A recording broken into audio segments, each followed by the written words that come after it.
Attention, je te conseille d'arrêter toute activité que tu es en train d'effectuer, de poser ce téléphone que tu as dans la main ou je ne sais quoi et je préfère ne pas le savoir. Je t'incite à bien écouter tout ce qui va t'être dit dans cette vidéo car après ton visionnage, elle s'autodétruira pour des raisons évidentes de complot Illuminati.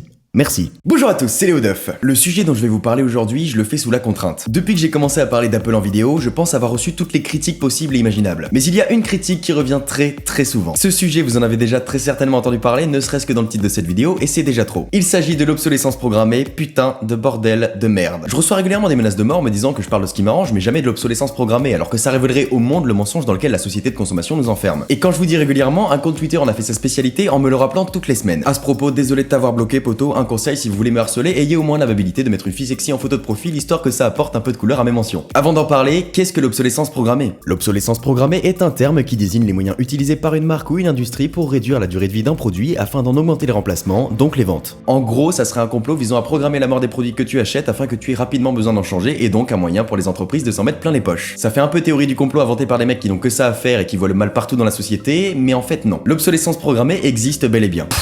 Révélation. De la télévision au smartphone en passant par les machines à laver, 3 domaines dans lesquels Samsung est un pionnier. Ça va, commence pas à t'exciter dans les commentaires, je te taquine. Bien qu'ils aient eu pas mal de problèmes avec la justice justement pour ce genre d'affaires sérieuses. L'exemple le plus récent étant le Galaxy Note 7, plus rapidement obsolète, difficile à faire. Ouais, décidément, je vais me faire défoncer dans les commentaires. Un des moyens utilisés par le sud-coréen fut dans une télévision de mettre le condensateur qui ne résiste pas à la chaleur à côté du radiateur. Résultat, au bout d'un certain temps d'utilisation, il cramait. Décidément, ils ont un truc avec le feu. Mais Samsung n'est pas le seul à avoir été accusé d'avoir recours à ce genre de pratique, loin de là. À l'occasion du Mobile World Congress 2016, un sondage a été réalisé pour définir les grands gagnants de l'obsolescence programmée, du moins ceux qui sont perçus comme tels. Sans surprise, Apple est premier à 55%, juste devant Samsung avec 49%. Plus d'un Français sur deux cite Apple dans son top 3. À tort ou à raison, c'est difficile à dire. C'est justement là toute la difficulté d'un tel sujet, il est très casse-gueule. Jusqu'ici, on a eu assez peu d'affaires de produits qui se sont avérés être réellement mis hors tension par volonté du constructeur. En réalité, la difficulté n'est pas de savoir si l'obsolescence programmée existe ou non, mais plutôt de savoir ce que l'on doit en penser et qui en est l'acteur.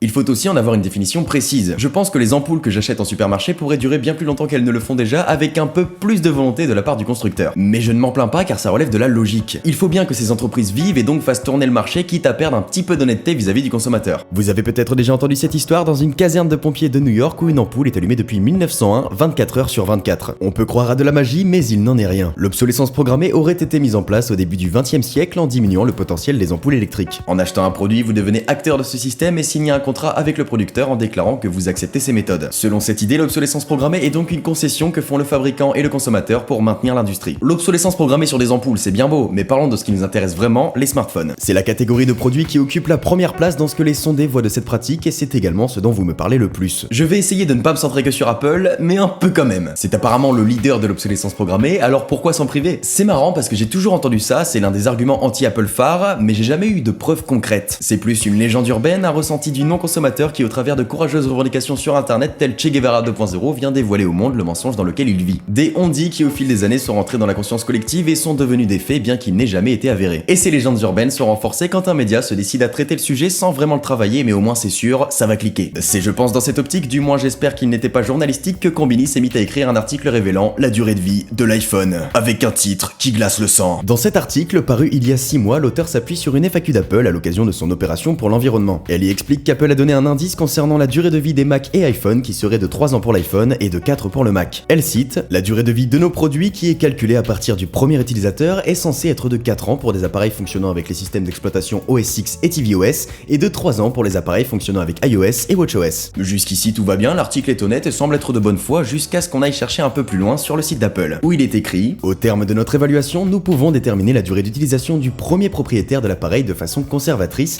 à 4 ans pour les appareils OS X et tvOS et à 3 ans pour les appareils iOS et watchOS. » Et voilà comment la durée d'utilisation sur le site d'Apple s'est transformée en durée de vie sur Konbini. Sans parler du fait que Konbini préfère les mots « est censé être de 4 ans », qui fait passer ce qui est à la base une évaluation, un constat pour une volonté de la part du fabricant. Et je vais maintenant faire un court silence parce que putain, ça fait du bien.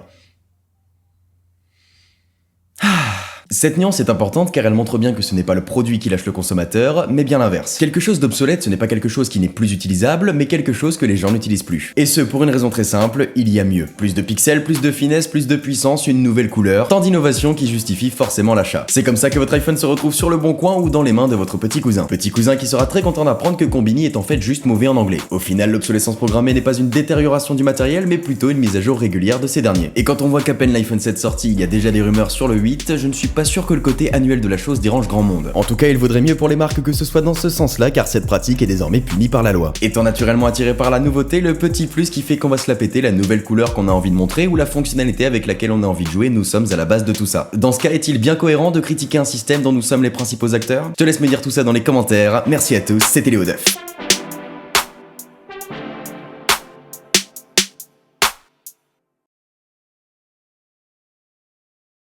En fait, ce qui me fait rire, tu vois, c'est que j'entends tout le temps, oui, Apple, l'obsolescence programmée, mais tu regardes les mises à jour sur Android, mais c'est le bordel! Tu sais pas si ton téléphone il va être mis à jour, tu sais pas quand, souvent c'est super tard. Tu regardes le Pixel, ils ont annoncé qu'il allait être mis à jour 2 ans. 2 ans? Alors que c'est Google, Android c'est leur OS quoi. iOS 10, il est dispo sur iPhone 5, il a 4 ans le smartphone. Au bout d'un moment, c'est normal de limiter l'accès à une mise à jour parce que y a des fonctionnalités, il y a plein de fonctionnalités que tu pourras pas avoir et que la technologie avance, c'est comme ça. Et y a pas d'histoire de oui, vous aurez la mise à jour mais on sait pas quand, non. La mise à jour elle sort, tu l'as sur tous les appareils. 2 ans.